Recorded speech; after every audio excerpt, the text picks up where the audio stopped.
Navigating the aftermath of damage can be overwhelming, but filling out your proof of loss form accurately is your crucial first step towards recovery with Florida Family Insurance.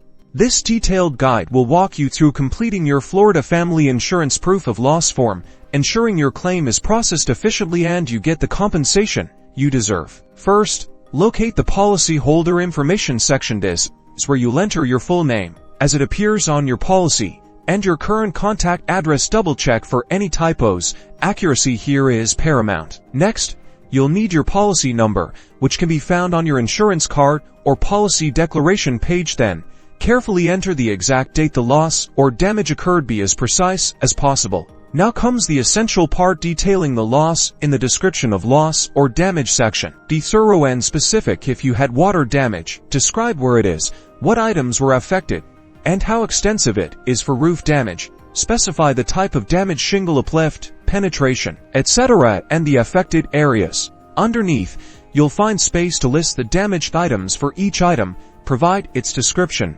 make, model if applicable, and its estimated replacement cost. Remember to attach supporting documentation like photos, videos, receipts, or repair estimates. It's recommended to create an itemized list for clarity. Separate sections. I'd ask for the actual cash value and the replacement cost. Actual cash value typically accounts for depreciation, while replacement cost is what it would cost to buy a new similar item. Once all sections are complete, review everything one last time. Sign and date the form in the designated areas. This signifies that the information provided is true and accurate to the best of your knowledge. Finally, submit your completed proof of loss form along with all supporting documentation to Florida Family Insurance. Promptly follow their specific submission instructions, whether it's via mail, email, or online portal, to avoid any unnecessary delays. By meticulously completing your proof of loss, you are diligently working towards a fair settlement. Keep a copy of everything for your records.